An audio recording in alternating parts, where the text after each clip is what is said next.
Falo da janela, das mazelas, pra não ver o azul. Vejo as flores belas, mas com elas não sinto silêncio. Meu amor, faz calor aqui no sul.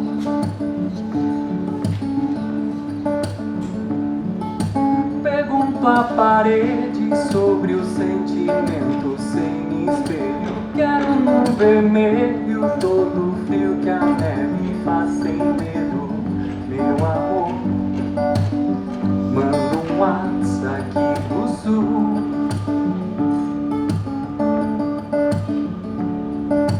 E afinal, com histórias pra não pensar.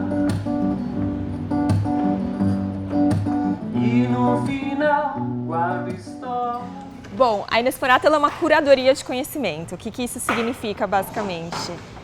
A gente parte do princípio que tem muita informação aí disponível e que a nossa velocidade de lidar com toda essa nossa capacidade de lidar com essa velocidade imensa de conteúdos sendo produzidas não evoluiu da mesma forma, né? Então, basicamente, a gente gosta... Obrigada. Tá, eu fico com cuidado. Tá melhor? Ah, melhor, eu não preciso gritar assim também. Basicamente, a gente fala na Inesporata que a gente vive na era do você já viu, você já assistiu, você já leu, você sabe. E às vezes a gente não sabe, muitas vezes a gente não viu, não leu.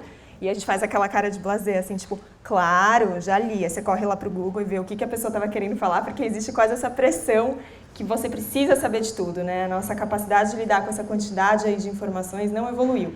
Então, o que a Inesporata se propõe a fazer é justamente encurtar o tempo e a distância entre as pessoas e também marcas, empresas e o conhecimento e a informação que possa ajudar a transformá-las de alguma forma. A Inesporata existe desde 2010, então a gente está aí no mercado há uns 7 anos e de forma prática a gente ajuda tanto pessoas físicas a encontrar, por exemplo, um livro, um curta-metragem, um documentário que possa ajudar essa pessoa a lidar com questões as mais diversas, seja empreender, lidar com erro, aprender a se conhecer melhor. Isso tudo é feito numa caixa. Não sei se vocês estiverem curiosos, entrem lá no site da Inesporata e vejam o que é essa caixinha mágica da Inesporata. E também com empresas e marcas, a gente ajuda essas empresas a entenderem sobre um determinado tema, né? Muitas vezes as empresas, antes de lançar, por exemplo, um produto ou para tomar determinada decisão, precisa de conhecimento, né? Eles precisam ter repertório para conseguir tomar essas decisões.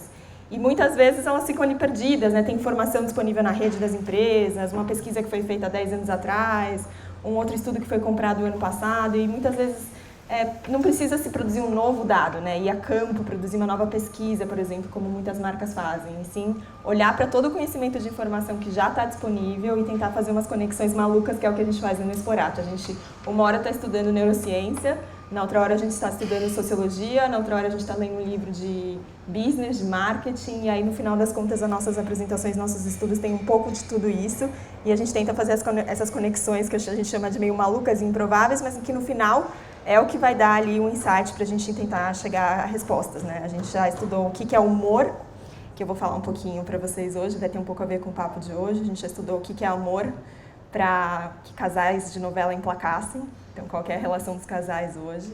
E a gente também já estudou o que as mulheres não aguentam mais, o que as mulheres não estão cansadas na sociedade de hoje, o que os homens estão cansados na sociedade de hoje. Então é bem diverso mesmo. Depois eu convido vocês para... complexo falar da Inesporata, assim, 5 minutinhos, mas eu vou estar por aí se vocês ficarem mais curiosos para contar um pouco mais para vocês. Bom, então o que vocês vão ver hoje, a Mari nos convidou aí com uma pergunta que era falar sobre o tabu, né? O que é tabu? O estudo da Inesporata normalmente tem 200 slides. A gente passa 2 meses estudando sobre o assunto. Hoje o nosso desafio foi tentar sintetizar e trazer um pouco o que a gente já sabia sobre esse tema, olhar para os nossos acervos ali de estudos e trazer um pouco para vocês o que a gente vem descobrindo ao longo dos anos aí que tem a ver com tabu que a gente possa dividir. Então, vamos começar. Bom, para começar o nosso papo de hoje, né, antes da gente sair falando aí o que é insights sobre tabu e tudo mais, o que é tabu? Vamos definir aqui o que é tabu e para a gente entender isso a gente foi olhar lá na definição antiga para conseguir evoluir no sentido de hoje. Não sei se vocês sabem, mas no passado, né, lá na Polinésia Antiga do século XVIII, o tabu ele era basicamente uma defesa contra os perigos sobrenaturais. Então, o antropólogo James Fraser, ele falava que nessas sociedades, principalmente da Polinésia, orientais, antigas, eles usavam o tabu como forma de se proteger dos perigos que a religião, né, que determinadas crenças acreditavam. Então, basicamente, era uma proibição, né, uma proibição de uma ação, de fazer algo, de tocar um objeto, por exemplo, ou de tocar a sombra de um chefe de uma tribo, por exemplo, que é baseado numa crença que esse comportamento ou ele é muito sagrado, né? Então, assim, os seres humanos comuns não poderiam fazer aquilo, porque nós somos indivíduos ordinários e aquilo é super sagrado e não pode ser tocado e interagido com as pessoas, ou também porque ele é muito perigoso, né? É um conteúdo ali que é quase amaldiçoado, que não pode ser lidado. Então, o tabu existia para colocar esses limites ali nas sociedades e as pessoas pudessem conviver de forma que elas não fossem quase que amaldiçoadas. Então, lá no passado, se uma pessoa falasse que ela questionasse por que eu não posso tocar a sombra do chefe dessa tribo, né? Por que eu não posso fazer determinada atitude que vocês reprimem? Ela estaria quase que despertando aí a ira do sobrenatural, ela estaria trazendo meio que uma certeza de que desgraça ia acontecer na vida dela, que ela ia viver uma vida de azar. Então, o tabu ele tinha muito essa função, né, de regular aquela convivência muito com base nas crenças religiosas. Então, se falava muito do tabu no sentido de religião. Aí vocês vão falar, mas hoje isso, né, não existe mais, hoje mudou, o que significa o tabu hoje? Né? Ao longo do tempo, de fato, a gente foi evoluindo nessas palavras, essa palavra foi sendo incorporada pela nossa sabedoria aí popular, e hoje tudo que é socialmente inaceitável, né, ou controverso, aquela coisa que a gente evita falar, que fica ali um pouco nos bastidores, isso tudo que a gente está chamando de tabu hoje, que a gente vai começar a desconstruir daqui para frente e mostrar aí alguns insights para vocês. Mas então, se o tabu ele não existe mais hoje como uma função de um fim religioso, né, para regular ali uma convivência, para se lidar com crenças e normas religiosas, o que é a função do tabu hoje? Qual que é a função do tabu nesse contexto atual que a gente vive? Basicamente, ela torna possível o nosso convívio entre centenas, entre milhares de pessoas, entre milhões de pessoas, né? Os tabus eles vão estabelecer regras, eles são, vai dizer pra gente o que é um comportamento aceitável e o que é um comportamento não aceitável para que a gente possa ali estar convivendo num grande grupo. E vai garantir basicamente as chances para que a gente seja pessoas incríveis, super amáveis, para que todos nós gostamos de das pessoas com as quais a gente convive, porque a vida em sociedade é isso, né? A gente conseguir entender, ler essas expectativas e atendê-las a partir disso. E aí a gente traz aqui uma analogia que o Irving Goffman, que é um sociólogo, ele fala, a gente gosta bastante dessa analogia no Inexplorado, que é a ideia de palco e bastidores, né? Então, a vida social, ele divide como se fosse nesses dois âmbitos. No palco da vida social, a gente vai mostrar o nosso melhor, é o nosso melhor eu editado. A gente vai estar lá, vai estar fazendo o que a sociedade espera, somos todos pessoas com filtros, né? As redes sociais estão aí para contar o que é esse palco da vida social. A gente só vai revelar, só vai levar para o palco da vida social aquilo que a gente acredita que vai contar algo bacana sobre a gente, algo que vai nos tornar mais amados e mais aceitos pela sociedade. Só que a existência desse palco não elimina a coxia, né? Na coxia, nos bastidores, vão estar ali as nossas verdades, as nossas imperfeições, toda a nossa humanidade que muitas vezes a gente deixa ali escondido, um pouco reprimido, porque a gente tem medo de levar isso para os bastidores e não se aceita a partir dessas verdades, né? E aí, o tabu, dentro dessa relação, ele entra onde, né? Ele está basicamente confinado aí a esse mundo privado, esse mundo que é ilícito, ao mundo dos bastidores. Se a gente seguir as normas sociais, o tabu tem um lugar dele ali confinado aos bastidores, né? Se ele é um tabu, ele está vivendo ali a sua vidinha própria, ela existe, mas nunca vai levado ao palco social. A ideia do tabu é que, de fato, ele esteja ali nos bastidores do palco. Mas, né, quando a gente entende que o tabu está totalmente afastado do palco social, quando a gente não conversa sobre ele, quando a gente não traz temas que a gente acredita que é importante, que estão ali escondidinhos, que a gente fica com medo de ser reprimido por aquilo, né? A gente mantém ele ali no bastidor escondido, a gente, na verdade, muitas vezes a gente está travando a evolução da sociedade, né? O que a gente quer dizer com isso? A gente está deixando temas que às vezes são muito importantes serem debatidos para a evolução da sociedade, são desconfortáveis e sem conversar, muitas vezes a gente vai deixando de evoluir, porque é na conversa, trazendo esses temas que a gente consegue pensar em caminhos para que a sociedade possa evoluir no sentido de transformação. E aí aqui entra um conceito que a gente gosta bastante, que é falar que o tabu ele pode ser uma forma positiva de rebeldia social. Quando a gente fala de rebeldia, a gente, né, tende a achar que é algo ruim, é uma pessoa rebelde, não está de acordo com as normas, mas tem um lado muito positivo disso, né? A gente consegue trazer, ao expor tabus, ao quebrar os tabus, a gente consegue trazer para esse palco da vida, que é a nossa vida mesmo, questões que precisam super ser discutidas, mas que estão ali sendo meio que massacradas pelas regras, pelas normas sociais. E o mundo, ele precisa dessas doses saudáveis, dessa bagunça, né? A gente precisa um pouco dessa bagunça que vai mexer com a ordem social. E aí a gente ficou pensando, tá, então se a gente precisa dessas doses de bagunça, quem são esses bagunceiros que vão conseguir mexer com essa ordem? A gente faz isso muitas vezes em forma de ativismo, né? Pessoas que estão ali questionando causas que muitas vezes não estavam ali na massa sendo discutidas. A gente faz isso na mesa de bar com os nossos amigos, muitas vezes trazendo temas que ninguém ousou conversar antes. Mas vou propor aqui um exercício para vocês. Vocês já pararam para pensar que legal que seria se existisse alguém que tivesse as seguintes funções? Essa pessoa, ela fizesse uma leitura, ela olhasse para a sociedade, para essa vida em palco, em bastidor, e conseguisse fazer uma análise, uma leitura super sagaz sobre o que são as regras da sociedade, o que é permitido e o que não é permitido. O que a sociedade está falando para a gente fazer e o que as pessoas estão fazendo. Então, meio que um analista ali de toda essa dinâmica. Então, fosse um profissional, uma função que pedisse que a pessoa fizesse isso e essa pessoa fizesse essa leitura da sociedade muito bem, que essa pessoa conseguisse identificar questões super críticas dentro dessa dinâmica do palco, dos bastidores, que estão ali sendo reprimidas, mas que precisam ter essa chance de sair ali dos bastidores. Essa pessoa também, a partir dessa análise, identificar esses temas críticos, ela tivesse, talvez o mais difícil, que é a coragem de revelar isso no palco da vida social, ela tivesse não só a coragem, mas também conseguisse revelar isso e falar sobre esse assunto de uma forma que fosse gostosa de ler, não alguém dando ali um sermão em você. E que a partir disso, essa pessoa conseguisse promover um debate saudável frente a algumas questões que antes estavam ali escondidas. Seria bem legal se essa pessoa existisse, se essa profissão, essa função, esse cargo existisse. É um pouco o que a gente faz na mesa de bar às vezes, é um pouco o que até o Kenny Storato faz às vezes quando a gente vai ali dar algum tema sobre que está trazendo um determinado tabu para uma marca, para uma pessoa. Mas a boa notícia que eu queria dividir com vocês é que essa função existe e talvez vocês a exerçam sem perceber, ou como ofício, como profissão, ou se vocês não exercem, vocês no mínimo conhecem ou assistem alguém que faça isso. Quem que é essa pessoa que faz tudo isso que eu falei? Alguém tem alguma pista, alguma dica? Filósofo? Poderia ser um filósofo também. Tem vários, na verdade aqui não é dar uma solução, um filósofo poderia ser um deles. A gente vai trazer aqui uma função de uma pessoa, um ofício que é muito cotidiano, né? Que você não precisa passar de repente por uma faculdade de filosofia ou ler milhões de livros para entender tudo isso, mas sim é uma pessoa que é humorista. E quando a gente fala de humorista, até é meio esquisito, né? Porque a gente pensa assim, nossa, mas o humorista é essa pessoa que faz piada e que é meio bobo, né? Fala besteira, tá ali na TV, você pensa num programa de TV meio bobo, você fala, nossa, mas será que o humorista é tudo isso que eu falei, né? De conseguir ler todos esses costumes, de conseguir identificar qual que é aquela questão que está mais pegando ali na sociedade, que está sendo escondida, de promover debates a partir disso, de falar de uma forma que, putz, seja legal ainda. Nossa, tipo, eu nunca tinha parado para pensar no humorista como esse papel, né? Para mim, o humorista era só aquele que fazia piada.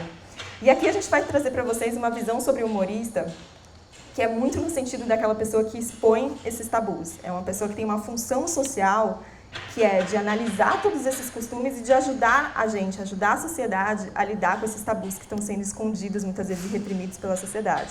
Todos nós podemos ser um pouco mais humoristas, como moralistas, que eu vou contar um pouco para vocês o que é. Mas também a gente pode começar a olhar para todas as informações que nos são dadas, todos os questionamentos que nos são apresentados, sob um viés de, será que aquela piada está ajudando, por exemplo, a gente a lidar com determinado tabu, ou será que ela está, inclusive, incitando, convidando aquele tabu a ficar mais escondidinho ali e não ser discutido? Quem disse essa frase, que o humorista é moralista, foi um filósofo francês, que é o Henri Bergson, filósofo não à toa. E ele disse isso não no sentido de que o humorista é aquela pessoa que tem pudor, que vai, né, apontar o dedo e falar, você, aquela moral que a gente pensa de algo da avó, né, que não, do vô, da avó, que fala, não, isso é errado, menina. Não é nesse sentido que ele é moralista. Mas sim, ele é moralista porque um bom humorista é aquele que consegue entender como é que funciona a moral da sociedade, entender todos esses sistemas de regras e expectativas da sociedade e, a partir daí, ir lá apontar e falar, olha, a sociedade espera isso de vocês, mas, na verdade, vocês todos estão fazendo outra coisa, nós todos estamos fazendo outra coisa. E ao fazer esse exercício de apontar um pouco esse jogo social entre o que fica nos bastidores e o que fica no palco, ele está nada mais, nada menos do que revelando a verdade do ser humano. Então, é muito louco, né? Porque a gente pensa, não, o humorista é aquele que faz graça. E, na verdade, não. O humorista, todos os especialistas que estudam o humor, ele fala que ele nada mais é do que revelar a verdade do ser humano. Então, a gente consegue entender que o humor, ele anda muito de mãos dadas com o tabu, né? Com quebrar o tabu. Porque ele ajuda a gente, ele dá quase que uma licença poética para que os tabus possam ser expostos, possam ser discutidos e possam ser conversados. Para que não fique só na minha fala, eu vou trazer aqui, imagino que todos vocês conheçam Friends, ou tenham no mínimo assistido alguns episódios. Esse aqui é o Steve Kaplan, tá um pouco ruim a imagem, mas tem uma legendinha depois. Ele é tutor dos roteiristas do Friends, e de vários outros roteiristas super fodas, super incríveis de Hollywood. E ele discute muito sobre a comédia, sobre esse papel social da comédia em revelar a verdade. Né, revelar a verdade do ser humano, de trazer verdades que estão escondidas ali nos bastidores e trazer ela para uma discussão mais imperfeita mesmo, né, de trazer aquela verdade como parte da imperfeição e da humanidade de todos nós. Vamos ver o que ele fala e vocês vão ver que ele também tem esse discurso que a comédia está bastante ligada à verdade e não só a busca pelo riso, a busca pela graça. In comedy, the whole point is to tell the truth about people. I mean, to tell the truth about who you are and what you are, and I like to tell, when people often ask me, well, what's the, there's no difference between comedy and drama in the writing and the acting, and I say, well, that's not true. Drama helps us dream about what we could be.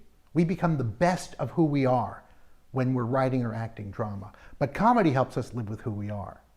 Comedy helps us live with who we are. So I say to them, have you ever seen a production of Hamlet, say?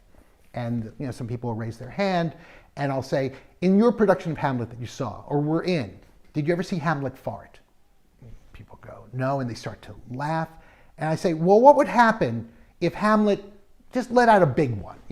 To be or not to, and people say that would be funny. Exactly. People do fart. People do pass wind. It happens in life. But in drama, they excise out the things that would make the character look ridiculous. Whereas in comedy, they allow the character to be sad, to be tragic, but they tell the truth about the character. So the simple equation is comedy tells the truth, and specifically, it tells the truth about people. Então, se o humor, ele conta a verdade sobre as pessoas, ele ajuda as pessoas e a sociedade a lidarem com tabus, né? Ao menos um bom humorista ou uma boa comédia deveria fazer isso. Então, considerando que o humorista é um moralista, que o humorista ele revela a verdade sobre o ser humano, a gente pode então dizer que, então toda piada é uma forma de expor tabus, então eu vou sair por aí contando qualquer coisa engraçada, fazendo um monte de piada e legal, vou estar contribuindo para que a sociedade evolua, vou estar contribuindo para que temas que estejam ali escondidos sejam debatidos.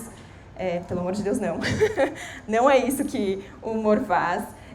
E acho que para a gente começar a entender por que não é qualquer tipo de humor que vai ajudar a quebrar o tabu, primeiro é importante dizer que sim, o humor ele sempre vai ser uma forma de violação, sempre vai ser uma forma de trazer aquilo que está não sendo dito para o palco social. Então, sempre vai ser uma violação. Porém, quando a gente fala de um humor, né, bem feito, tem muito humor que não é bem feito, mas quando é um humor bem feito, esse é um esquema que um cartunista da New Yorker, que tem uma coluna ali, tem uma área de humor bem forte, que é o Bob Mankoff, ele expõe tentando explicar o que é uma comédia, um humor bem feito, aquele que ajuda a expor tabus, aquele que ajuda a gente a lidar com as nossas fraquezas, com as nossas imperfeições.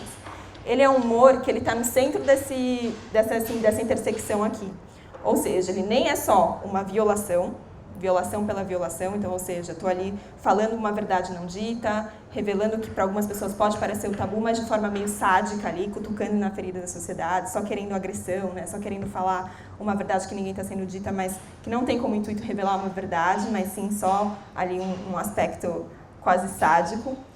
E também o humor, ele não é só benigno, porque se ele fosse só benigno, ele não teria uma violação, né? E todo humor poderia ser drama, eu poderia falar sobre as grandezas do ser humano, sobre enaltecer todas as qualidades dos seres humanos. O humor que ele ajuda a quebrar tabus é o humor que ele está bem no meio, que ele é uma violação, ele vai falar algo que não é dito, algo que não está sendo dito, que está sendo reprimido ali pela sociedade, porém visando uma discussão, visando algo benigno, né? Visando evolução dentro de algum tema.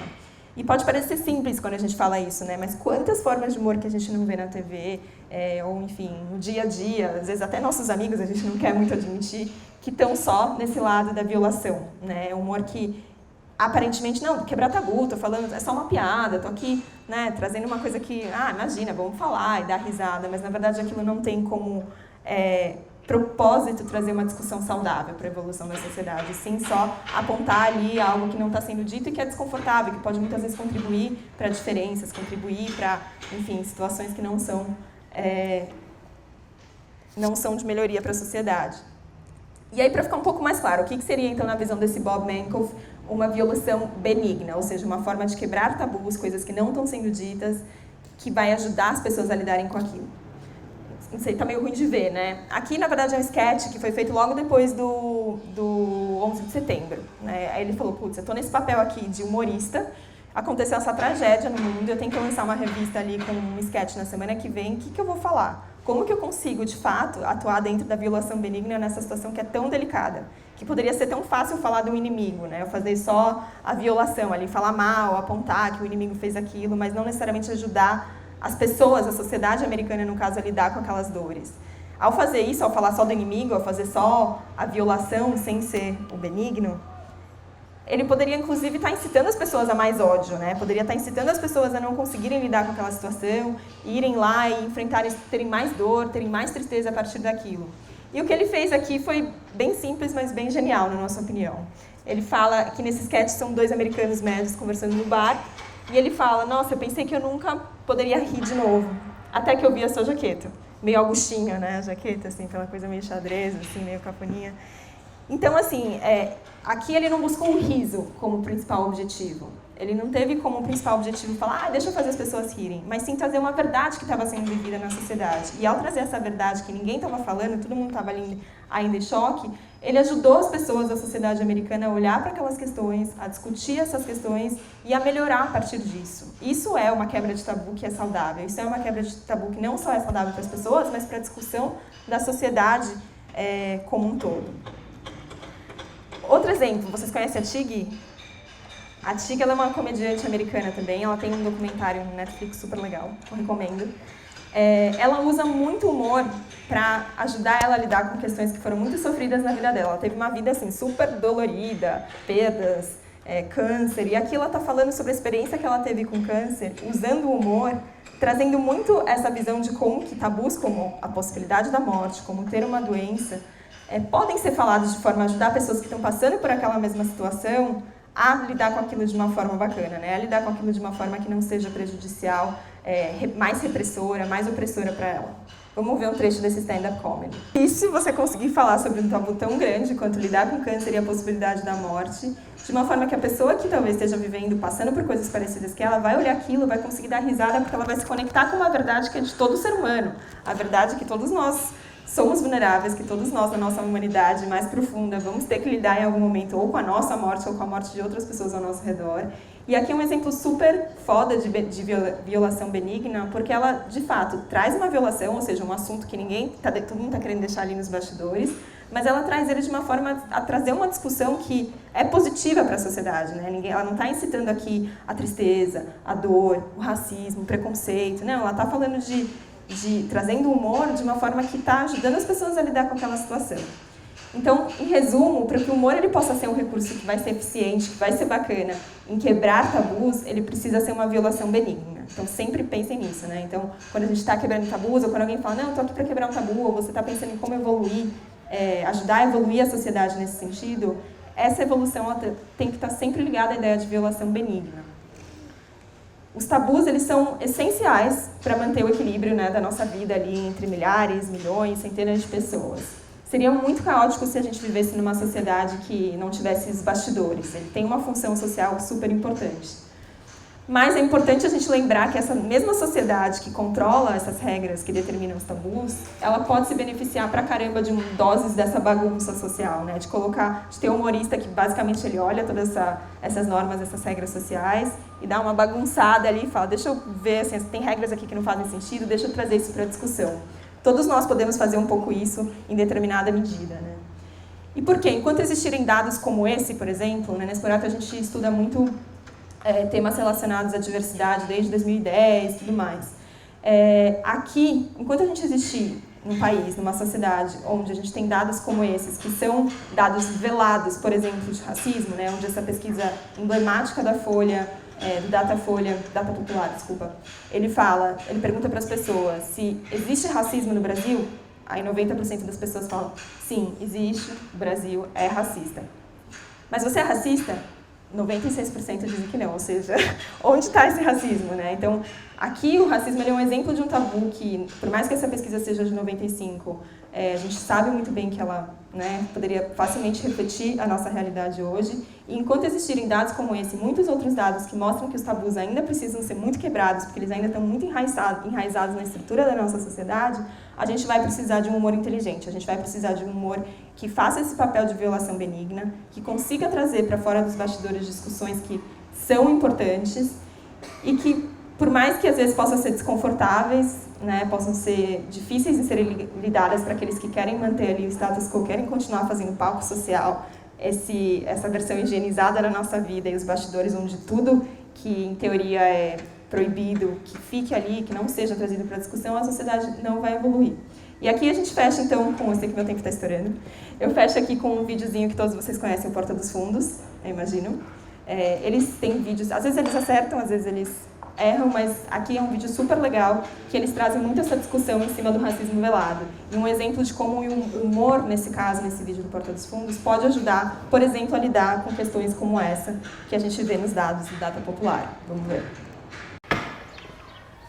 Bom, vocês queriam falar comigo? Isso. Aconteceu alguma coisa? Aconteceu. Estamos preocupadíssimos. Viemos aqui pedindo que a senhora repense a expulsão do aluno João. Como assim? Você não pode fazer isso com a gente. Ué, minha gente, mas o João explodiu um cano da escola com uma bombinha. Sim, mas ele é o único aluno preto dessa escola. A gente precisa dele. Eu acho que eu não tô entendendo. Olha só, sempre que alguém falar pra mim se você é racista, eu dizer, não sou. Inclusive, meu filho tem amigo preto. Eu recebo preto na minha casa. Ele almoça na nossa mesa. Eu já recebi o pai dele diversas vezes no elevador de serviço, cumprimentei, dei um adeus. Pelo amor de Deus, aí você me tira o João da minha vida, o quê? Aí agora eu passei a ser racista, é isso? Um assunto super sério, que é o racismo, que é o preconceito. E talvez pessoas que não tivessem entrado em contato com um conteúdo como esse por forma do humor, talvez nem se conectariam com isso. Mas ao ver um conteúdo como esse, você para refletir sobre essa realidade da sociedade brasileira. E você para tentar, pelo menos, entender a sua posição dentro desse sistema aí de privilégios e todas essas questões em torno daquele dado que é super forte, mas que é discutida de uma forma que é gostosa assim, é fácil de ser ouvida, é fácil de ser assimilada e que, no mínimo, vai provocar discussões ali para uma reflexão mais séria da sociedade, de uma forma que o humor consegue fazer, que talvez nenhuma outra discussão séria dentro de um âmbito, por exemplo, mais ativista, conseguiria ter um apelo tão grande entre todos nós. Então, aqui a gente deixa uma reflexão final, que é: será que vocês, assim como os humoristas, estão ajudando a encontrar qual que é essa intersecção ali da violação benigna e trazer um pouco essas discussões para a gente construir um futuro melhor amanhã? Vamos tentar pensar isso sempre nas nossas mesas de bar, nas nossas estratégias de marca, nas nossas profissões. E acho que assim a gente vai conseguir construir um mundo onde tabus existem para regular a nossa sociedade, a nossa vida, porém que eles também vão estar trazendo discussões saudáveis aí para a nossa evolução enquanto sociedade. Obrigada, gente. Acho que eu passei do tempo.